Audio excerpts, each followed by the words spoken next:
You ever have one of those moments where you realize the universe has a wicked sense of humor? Because that's exactly what hit me when I saw her marching across my property line. HOA binder clutched like a holy book, lips pursed tight enough to crack walnuts. Karen, the self-appointed ruler of Maple Ridge Estates. And me? I was the idiot who bought the only piece of land in the area not under her precious HOA control, a 6-acre plot wrapped around a quiet, private lake. Or at least, it was quiet until Karen found out she couldn't control it. But I'm getting ahead of myself. When I first moved to Maple Ridge, I wanted peace. I'd spent 20 years grinding away as a civil engineer, designing other people's dream properties while my own dream sat on hold. I'd saved every dime, and when a small parcel with lake access went up for sale outside the HOA, I jumped on it like a starving man on steak. It was perfect. A stretch of forested shoreline, mirrored water, and no one to tell me what color I could paint my mailbox. Or so I thought. You see, my property sat adjacent to the HOA's main neighborhood, a collection of cookie-cutter McMansions wrapped around cul-de-sacs and endless keep-off-the-grass signs. The lake itself stretched between my lot and their backyards, but here's a kicker. The lake was mine, entirely, deeded and surveyed. Not a shared amenity, not a common area. Mine. The HOA had assumed for years that the lake was community property. They fished there, hosted their summer lakefront barbecue, and let their kids canoe and swim. No one had ever questioned it, until I showed up with a deed and a smile. The first sign of trouble came 2 weeks after I moved in. I was clearing brush near the shoreline when a woman in oversized sunglasses and a pink jogging suit approached. "You can't cut that," she said, voice sharp and nasal. "Excuse me." I asked, pausing with my trimmer. "That's community greenery. HOA regulations prohibit removal of natural lakeside vegetation." I turned off the trimmer. "This is private property. My property." She blinked, then laughed, a short, dismissive chuckle. "Sweetie, everything around the lake falls under Maple Ridge HOA jurisdiction. You'll get a fine if you keep doing that." I smiled, trying to stay civil. "Then you might want to talk to your HOA president, because I'm not part of it." Her eyes narrowed. "Oh, I'm the HOA president." Of course she was. That night, I did what any reasonable man would do. I checked my paperwork again. Deed, survey, plat map, all verified by the county. My lake, my shoreline, no encumbrances, no easements. But when I woke up the next morning, there were HOA signs staked into the ground near the water. Community lakefront, residents only. That's when I knew peace was a lost cause. The next few weeks were a circus. Karen started small passive-aggressive notes in my mailbox. "Please adhere to neighborhood guidelines." HOA newsletters implying I was violating community harmony, and even a group of neighbors gawking at me while I tried to build my shed. But things escalated fast. One Saturday, I came home from the hardware store to find 3 teenagers fishing off my dock. "Hey, fellas," I said, not angry, just firm. "Private lake. Gonna need you to pack up." One of them shrugged. "Mrs. Thompson said it's a community lake." "Mrs. Thompson," I repeated, "doesn't own this lake." "I do." The kids looked uncertain but left. Later that night, I saw Karen on Facebook, ranting in the neighborhood group. "Some new guy is claiming ownership of our lake. Don't let him bully you. HOA right to community rights." The comments were a parade of suburban indignation. "He can't do that. We've always used the lake. Call the county." It was almost funny, almost, until the next morning when I found trash and beer cans scattered across my property. That's when I decided to stop being polite. I called my lawyer, a grizzled old guy named Dalton who had dealt with plenty of HOA disputes. He laughed when I told him what was happening. "She's bluffing," he said. "HOAs think they're mini governments, but they've got no authority off their deeded land. If the lake's yours, you can ban every last one of them." "Good," I said, "because I'm done playing nice." We drafted a cease and desist letter, citing trespassing and property rights. I posted a laminated copy on a pole by the water. The next day, Karen marched over again, face red, binder in hand. "This," she said, waving the letter, "is ridiculous." The lake has always been open to the community. Not anymore, I replied calmly. It never was. You're isolating yourself from everyone here. This isn't how Maple Ridge operates. I'm not in Maple Ridge, I said, smiling. That's kind of the point. Her nostril flared like an angry bull's. We'll see about that. For a brief moment, things went quiet. The signs I'd posted, private property, no trespassing, seemed awoke. But calm in HOA land never lasts long. One evening, while grilling on my deck, I noticed movement near the water. 2 kids dragging a kayak from one of the HOA backyards, heading toward the lake. Behind them, Karen stood on her lawn, waving approvingly. I walked down to the shore. Turn that boat around, I called out. Lake's private. Karen shouted back, they're just children. You can't ban kids from enjoying nature. I'm not banning kids, I said. I'm banning trespassing. The kids hesitated, caught between us. Come on, boys. Karen yelled. He can't stop you. It's a public lake. That was the moment the idea hit me. If Karen wanted a war, I'd give her one, on paper, legally, and loudly. Over the next few weeks, I started construction on something I'd always dreamed about. A dock. Not a small pier, but a full wooden dock with a bench, ladder, and little sign reading Fisher's Point, private dock. I even added a motion sensor light to deter late-night trespassers. Karen, of course, went ballistic. She called the county, the HOA board, the sheriff, anyone who would listen. They all told her the same thing. He owns it. He can build what he wants. But that didn't stop her. One morning, I woke to hammering sounds. Across the lake, Karen and a few neighbors were putting up a flimsy community dock on their side, complete with a big painted sign that said Maple Ridge Lake Access. It would have been funny if it wasn't so pathetic. Their dock extended only 6 feet into the shallows, where cattails grew thick and the mud sucked at your shoes. Still, they stood on it like victorious conquerors, waving across the lake. I just smiled and raised my coffee mug. But here's the thing about control freaks like Karen. They can't stand losing. It eats at them, festers, turns them mean.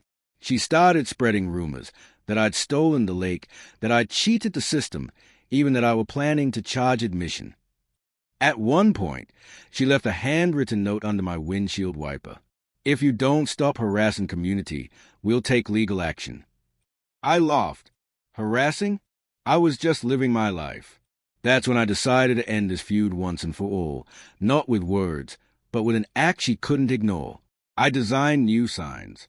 Sleek, official-looking ones. Aluminum, weatherproof, bold black letters. Private lake. No HOA access. Trespassers will be prosecuted. I posted 6 of them around the shore, one directly across from Karen's backyard. The next morning, she saw it, and that's when she lost it. I was sipping my coffee when I heard the shouting. She was standing at the water's edge, robe flapping in the wind, phone in hand, screaming into it like a banshee. A few neighbors gathered behind her, whispering. You can't do this, she shrieked. You can't just ban us from the lake.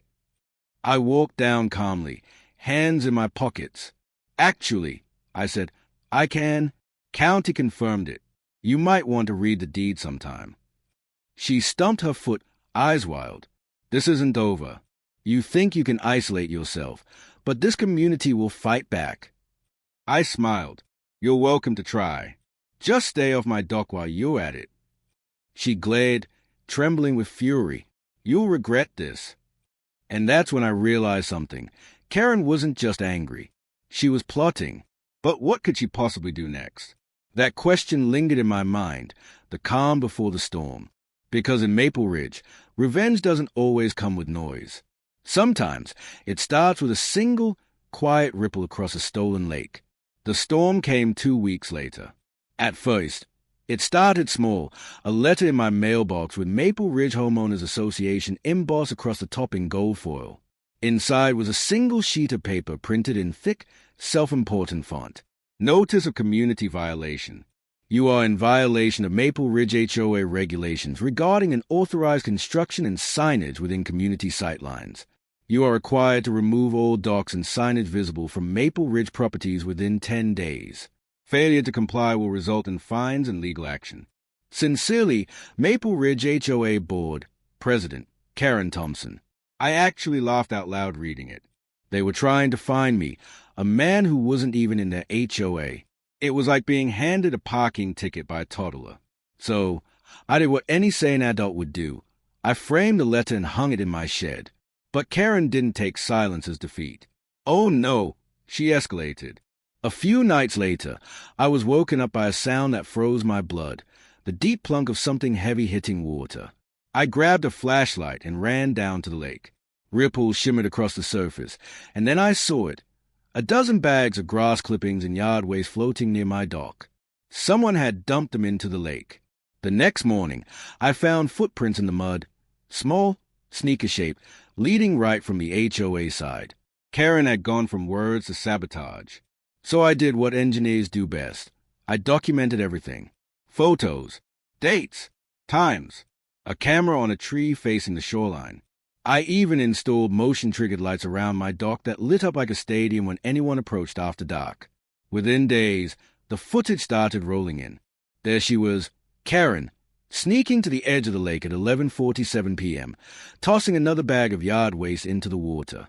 On another night, she brought two men, probably HOA volunteers, who tried to loosen the bolts on my dock's posts. Caught in 1080p. That was all I needed. I took the footage to Dalton, my lawyer, who nearly fell out of his chair laughing. She's trespassing, vandalizing, and violating multiple environmental laws, he said. Want to file a police report? Oh, I'm filing something, I said, but not just with the police. Dalton raised an eyebrow. What are you thinking? Revenge, I said simply. The kind that doesn't end in court. It ends in silence. The next week, I launched my plan. Step 1, I called the county environmental office. I told them, truthfully, that someone had been dumping yard waste and debris into a private lake, potentially polluting a freshwater system. They sent an inspector the very next day. Step 2, I contacted a local HOA oversight agency. Yes, they exist, and filed a formal complaint against the Maple Ridge HOA, citing harassment, false jurisdictional claims, and environmental interference. I attached photos, letters, and video evidence. Step 3, I got a little creative. Remember those no HOA Access signs? I added a QR code to each one, linked directly to a publicly available copy of the county deed proving I own the lake outright. Let's just say, people started scanning. By Friday, the neighborhood's Facebook group was chaos. Wait, the lake isn't ours. Karen said it was part of community property. So why are we paying HOA fee for lake maintenance? Did she lie to us? Dozens of comments poured in. Screenshots of the county deed circulated. Neighbors began realizing they'd been paying lake maintenance dues for years to an HOA that didn't actually own the lake. Karen tried to contain it, but the truth spread faster than a gossip at a garage sale. And then came the cherry on top. The county inspector, a polite but firm woman named Carla, showed up at Maple Ridge's next HOA meeting with a clipboard and a badge. According to my neighbor Dan, the one cool guy in the HOA who secretly texted me updates, the meeting was a disaster. Carla informed the entire board that not only did they have no authority over the lake, but they were now under investigation for illegal dumping and environmental violations. Karen tried to blame me, of course, until Carla played a segment from the video footage, Karen herself, tossing bags into the lake under the cover of darkness. Dan told me the room went dead silent. When Carla finished, she said, "If I were you, I'd start reading property lines more carefully." That night, Karen's community dock quietly vanished. The boards were gone by sunrise. But the war wasn't over yet. The HOA board fractured. Half the members turned on Karen, accusing her of deceiving them. Rumor had it, the treasurer resigned after realizing thousands in lake maintenance fees had been spent on community events instead of anything remotely related to the lake. One afternoon, I saw Karen's husband loading boxes into a moving van. They weren't leaving. But the message was clear. Things inside that perfect Maple Ridge house were tense. And then, Just when I thought the storm had passed, Karen came back for one final blow. It was early fall, the trees just starting to turn, when I found a fresh letter taped to my front gate. This one wasn't from the HOA. It was handwritten, shaky pen strokes, smudged at the edges, like it had been written in anger and maybe a few tears. You've ruined this community. We had harmony before you came. No one fought, no one argued, and now everyone's against me because of you. I hope your stupid lake makes you happy. I stood there for a while, reading it in the fading light, and surprisingly, I didn't feel angry. I felt tired, sad, even, because under all that venom, I could tell Karen genuinely believed she was right. Her power had been her identity, the HOA her little kingdom, and I had knocked down her throne with a single piece of paper and a few metal signs. But then I remembered the months of trespassing, the lies, the vandalism, the trash in the lake. Yeah, I didn't feel too bad after that. Over the winter, Maple Ridge changed. The HOA elected a new president, a quiet, reasonable guy named Brian who actually knocked on my door one day, introduced himself, and offered coffee. I just wanted to say, he told me most of us never agreed with what Karen did. And, nice doc. I smiled. No hard feelings. Just don't let anyone dump leaves in my lake again. He laughed. Deal. We shook hands, an actual neighborly gesture, the kind I hadn't seen since moving in. And as I stood there on my dock that evening, coffee in hand, frost shimmering on the water, I finally felt the peace I'd wanted all along. But fate has a funny way of circling back. A few months later, I heard Maple Ridge HOA had been audited. Turns out, during Karen's reign, she'd mismanaged a few $1,000s of community funds, lake dues included. The board voted to remove her permanently and filed charges. When she left the neighborhood that spring, she didn't wave. She didn't even look at me. She just drove past my gate, lips pressed tight, eyes fixed forward. And I stood there, watching her go, a single thought crossing my mind. Revenge isn't always loud. Sometimes it's quiet, steady, and utterly legal. That summer, I decided to open the lake, on my terms. I built a small floating platform, set up a few benches, and invited a handful of non-HOA neighbors to enjoy it on weekends. I even hosted a barbecue, complete with a sign that read, "Private Lake Barbecue, no HOA required." Word spread fast. Before long, people from the next county over were asking if they could fish there too. I let them, as long as they respected the property. It wasn't about spite anymore. It was about balance. Peace. A reminder that independence isn't selfish. Sometimes it's survival. And every time I saw those shiny metal signs glinting in the sunlight, no HOA access, I couldn't help but smile. One evening, as the sun dipped low and the lake turned to molten gold, then wandered over, beer in hand. He looked across the water, where the old community dock used to stand. "Can't believe she really thought she owned this," he said. "People like that never really own anything," I replied. "They just control it until someone tells them no." He chuckled, shaking his head. "You think she'll ever come back?" I took a sip of my beer, eyes on the fading light. "She might," I said, "but if she does, there's plenty of room on the no trespassing sign for one more name." And as the last light disappeared over my lake, I realized the truth. Karen hadn't just lost a battle. She'd lost the one thing she could never get back, her power. And all it took was a dock, a deed, and 6 little words that started it all.